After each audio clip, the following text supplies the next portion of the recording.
بات صرف اتنی عرض کر رہا تھا کہ اگر کوئی کمفرٹ زون میں جینے کا عادی ہے تو پھر وہ کربلا سننا چھوڑ دے، پھر وہ غوث پاک کی باتیں سننا چھوڑ دے، سرکار غریب نواز کا سفر سننا چھوڑ دے۔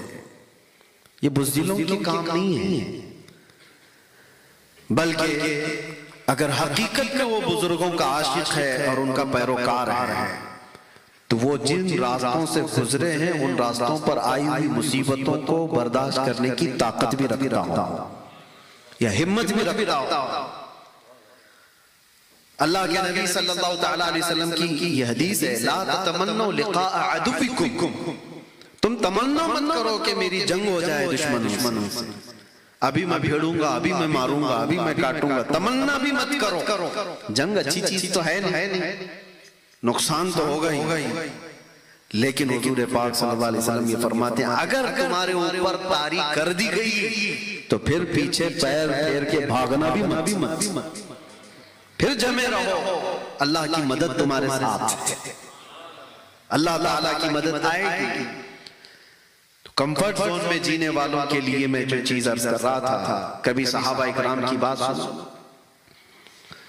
میں گھبرا گیا تھا بڑودہ کی سینٹرل جیل میں سب سے پہلے، آج آپ کے سامنے میں یہ پہلی بار اظہار کر رہا ہوں، پہلی بار کہ ملاقات میرے اپنوں سے بھی نہیں ہو پاتی تھی، میرے رشتہ داروں سے، میرے بیوی بچوں سے بھی ملاقات ہوتی۔ اس وقت سب سے پہلے میرے پاس میری خیریت دریافت کرنے کے لیے جو بندہ آتا ہے، جو قاصد آتا ہے، وہ کسی اور کی طرف سے نہیں، تاج العلماء نورانی میاں صاحب کی طرف سے۔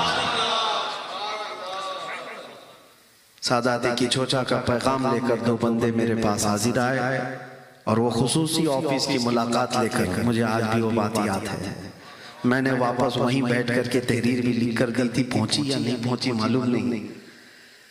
بہرحال یہ ایک بات ہے میرے عزیزوں، اس وقت گھبراہٹ میں ایسا ہوتا تھا کہ ہمارے ساتھ ایسا کیوں ہے، ہم دین کا ہی تو کام کر رہے تھے۔ میں نے ایک حدیث پڑھی، اس کے بعد سے پھر یہ سب چیزیں بھول گیا۔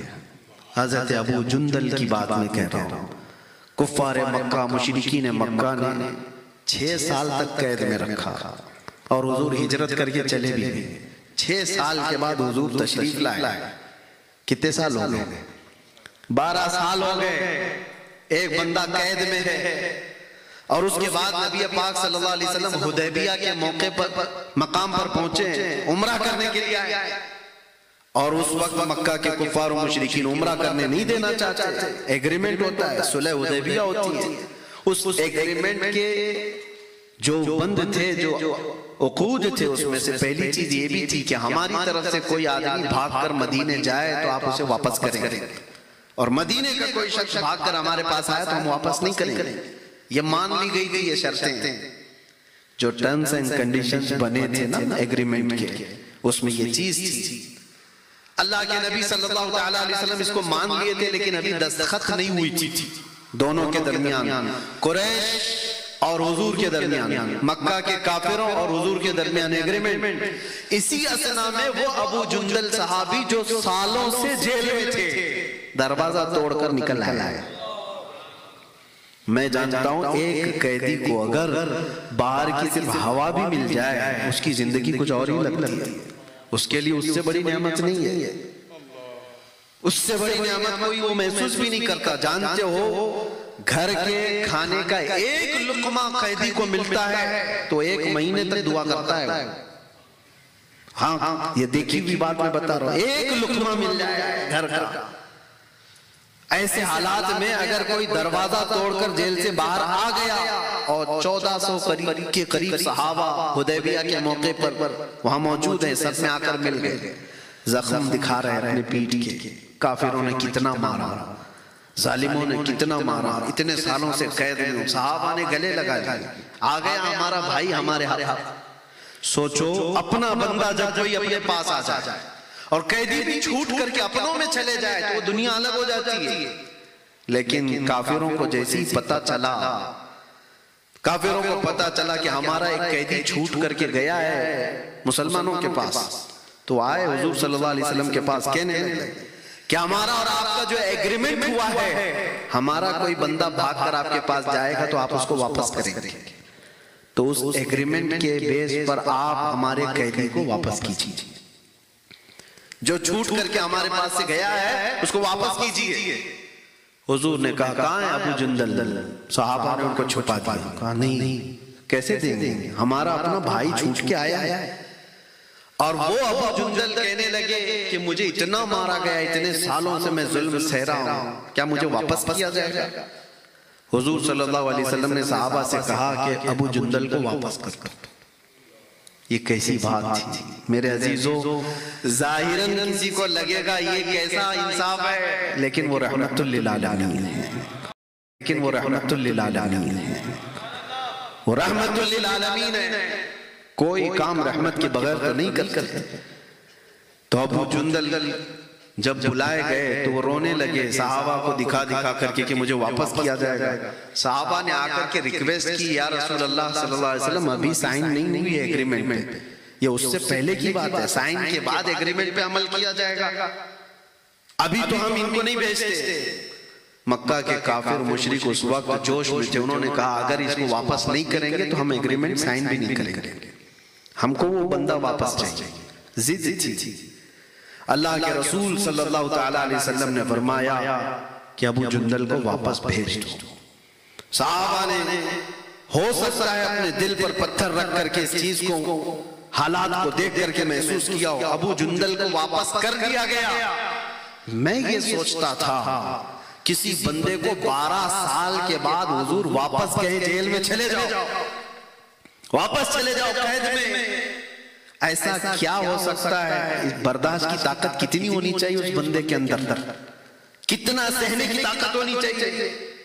پھر میں نے محسوس کیا کہ حضور پاک صلی اللہ تعالیٰ علیہ وسلم نے ان کو جو واپس کیا وہ کس لیے، چاہتے تو اس کو رکھ لیتے، ان کے لیے جنگ بھی ہو سکتی تھی، نہیں میرے عزیزو، بات یہ تھی کہ ان سزاؤں کو سہنے کے بعد پھر اگر اور اسٹرگل کرنے کی ہمت ہے اور طاقت ہے تو یہی تمہارا ایمان ہے۔ اور یہاں بات جیل کی اور سزا کی نہیں تھی، اللہ کے نبی صلی اللہ علیہ وسلم نے فرمایا لا یؤمن احدکم حتی یکون ہواہ تبعا لما جئت بہ، اس وقت تک تم میں سے کوئی مومن نہیں ہو سکتا جب تک کہ اپنی خواہشات کو میری مرضی کے مطابق نہ کرنا، جب تک رسول اللہ صلی اللہ علیہ وسلم کی مرضی کے مطابق تمہاری زندگی نہیں بنتی، اس وقت تک تم پورے مومن نہیں کہلائے جا سکتے۔ ہو سکتا ہے تمہاری مرضی ہو آزاد جینے کی، میرے مصطفیٰ کی مرضی ہے کہ تو قید میں جیے، قید کو اگر پسند کر لیا تو تو مومن کامل۔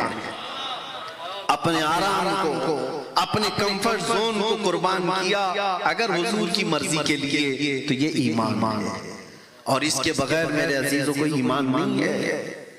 اسی کو میں کہہ رہا تھا، زندگی کا پورا دار و مدار اس بات پر ہے، وہ جو نہ تھے تو کچھ نہ تھا، اور وہ جو نہ ہو تو ہماری زندگی کا ہر فیصلہ جب بھی آئے حضور پاک صلی اللہ تعالیٰ علیہ وسلم کی ذات پاک کو اس میں ملحوظ رکھو۔ آپ کو پتا ہے ہماری خواہشات کیا کیا چاہتی ہیں، بہت کچھ ہے، لیکن جب تک اسے قربان نہیں کرتے اس وقت تک ایمان کے درجے کو نہیں پہنچ سکتے۔ مدینہ طیبہ میں ایک صحابی ہیں، حضور کی بارگاہ میں آئے، نوجوان ہیں، کالا رنگ ہے، کہا یا رسول اللہ کوئی شادی نہیں کرتا مجھ سے، کہیں شادی ہوتی نہیں ہے میری، غریب بھی ہوں۔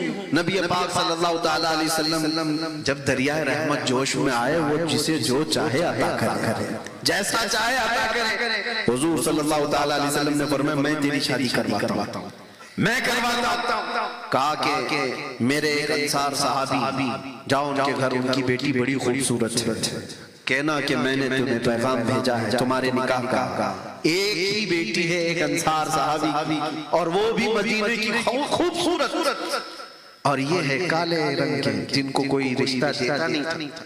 یہ نوجوان گئے، شوہر بیوی بیٹھے ہوئے ہیں، ماں باپ لڑکی کے، جا کر کے کہا مجھے اللہ کے نبی نے بھیجا ہے۔ کہا کس نے؟ کہا آپ کی بیٹی کا رشتہ لے کے آیا۔ شکل دیکھی اوپر سے نیچے، کہاں ان کی بیٹی اور کہاں یہ نوجوان، تھوڑی دیر کے لیے انہوں نے، حالانکہ وہ صحابی، تھوڑی دیر کے لیے انہوں نے کہا ٹھیک ہے ہم اللہ کے رسول صلی اللہ علیہ وسلم سے آ کر کے بات کر لیں گے، آپ جاؤ۔ ان کے لیے کوئی نئی بات نہیں تھی، کیونکہ ہر دن تو ریجیکٹ کہیں نہ کہیں سے ہو ہی جاتا تھا، کہا یہ بھی ویسی ہی ہے۔ وہ تو نکل کر کے گئے، اندر جو لڑکی تھی وہ سن رہی تھی یہ کنورسیشن۔ آئی کہا اپنے باپ سے ابا کون آیا تھا؟ کہا ایک نوجوان آیا تھا۔ کیا لے کر آیا؟ کہا تیرے شادی کا پیغام لے کر آیا تھا۔ آپ نے کیا کہا؟ کہا اس کی شکل تو ہم نے دیکھی، ہم نے سوچا حضور صلی اللہ علیہ وسلم سے جا کر کے بات کریں گے۔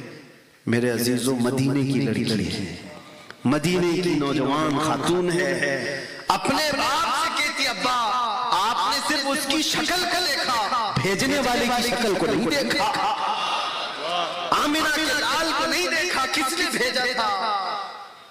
بابا اسی وقت جھاگ گئے، کہا کہ بیٹی نے کہا، ورنہ تو بیٹیاں پہلے ہی سے منہ مسود لیتے، ابا کس سے کر رہے ہو؟ وہ مدینے کی صاحبزادی تھی، کہا ساحری شکل و صورت آپ نے کیوں دیکھا؟ یہ دیکھا ہوتا کہ اللہ کے نبی نے بھیجا ہے۔ اپنی خواہشات کو قربان کرنا اس کو کہتے ہیں ایمان۔ اور وہ گئے، حضور کو ابھی سنا ہی رہے تھے وہ نوجوان کہ ریجیکٹ ہو گیا ہے، گیا تھا ان کی لڑکی پوچھنے کے لیے، ان کے ہاؤ بھاؤ سے تو لگ رہا ہے کہ وہ دینے والے نہیں ہیں، یا پھر آپ سے بات کرنے کے لیے انہوں نے ٹال دیا ہے۔ ابھی یہ بات چل رہی تھی، لڑکی کے ماں باپ دونوں دوڑتے دوڑتے آئے بارگاہ مصطفیٰ صلی اللہ علیہ وسلم، عرض کیا یا رسول اللہ ابھی وہ امی فدا خطا ہو گئی ہماری، ہم تاخیر سے جواب دے رہے ہیں، ہم بھی راضی، ہماری بیٹی بھی راضی ہے۔ آپ نے کہا فرمایا، جانتے ہو اللہ کے نبی صلی اللہ علیہ وسلم نے مسجد نبوی میں نکاح فرما دیا، اسی دن نکاح ہوا۔ نوجوان سے کہا جاؤ کچھ سامان خرید کر کے لاؤ، جہیز کا، گھر بسانے کے لیے خرید کر کے لاؤ، جہیز کا، گھر بسانے کے لیے۔ اب اس نوجوان کو بھیجا گیا سامان خریدنے کے لیے، گھر بسانے کے لیے۔ اسی وقت جنگ کا اعلان ہوا تھا، تبل بج گئے کہ اچانک مشرکین نے حملہ کیا ہے مدینے میں، سب صحابہ نکل رہے ہیں۔ یہ نوجوان جس کی آج شادی ہوئی ہے، یہ اپنے گھر کا سامان خریدنے کی بجائے جنگ کا سامان خریدنا شروع کیا، تلوار خریدی، بھالا خریدا، نیزہ خریدا، تاکہ ان کے پاس زندگی میں کبھی گھوڑا نہیں تھا وہ خریدا، لوہے کی زرہ جو پہننے کا انہوں بڑا شوق تھا وہ خریدی، ٹوپی خریدی لوہے کی، سب ایک پیسہ بھی نہیں بچایا، سب خرید لیا۔ کوئی ان سے کہتا کہ آج جنگ ہو رہی ہے، تھوڑا سا جنگ کا سامان خرید لیتے اور باقی شادی کے لیے رکھ لیتے، نہیں، یہ وہ لوگ ہیں جن کے لیے قرآن کہتا ہے من المؤمنین رجال صدقوا ما عاهدوا اللہ علیہ، یہ وہ لوگ ہیں سارا سامان جنگ کا خریدا، میدان جنگ میں پہنچ بھی گئے، جنگ چل رہی ہے گھماسان کی، اللہ کے رسول صلی اللہ علیہ وسلم دور بیٹھے منظر دیکھ رہے تھے، اپنے کچھ صحابہ کو بلایا اور کہا کہ ایک نوجوان بڑی بہادری سے لڑتا ہوا نظر آ رہا ہے، کون ہے یہ؟ صحابہ اس کے پیچھے لگ گئے، دیکھ کر کہا کہ یا رسول اللہ یہ مدینے کا نہیں لگتا، ہم میں سے تو کوئی ہے نہیں، ہم اس کو نہیں پہچانتے، کوئی اور ہوگا۔ حضور مسکرائے، کہا کہ تم نہیں جانتے ہو میرا عبداللہ اسود ہے، اس کی کالی کالی کونیوں سے میں پہچان رہا ہوں، اس کو آج شادی کا سامان خریدنے کے لیے بھیجا تھا، اس نے سارا مال خرچ کر کے جنگ کا سامان خرید لایا ہے۔ شام ہونے سے پہلے جب جنگ ختم ہوئی، حضور پاک صلی اللہ علیہ وسلم میدان میں تشریف لائے تو یہ خبر دی گئی کہ یا رسول اللہ آج کا وہ دولہا شہید ہو چکا ہے۔ اللہ اکبر، وہ جو نوجوان جس کی آج شادی ہوئی ہے میدان جنگ میں سویا ہوا ہے، جب نبی پاک وہاں سے گزر رہے تھے وہاں بیٹھ گئے اور عبداللہ اسود کا چہرہ لے کر اپنی گود میں رکھا اور ان کے چہرے سے دھول کو صاف کیا اور پھر یہ آیت پڑھنے لگ گئے من المؤمنین رجال صدقوا ما عاهدوا اللہ علیہ، مومنوں میں سے کچھ لوگ ہیں جنہوں نے اللہ سے کیا ہوا وعدہ پورا کر کے دکھایا کہ وہ ایمان کی اعلیٰ مثال ہے۔ اپنی زندگی کچھ نہیں ہے، حضور کی وفا سب کچھ، اس پر سب کو آپ عادت رکھو۔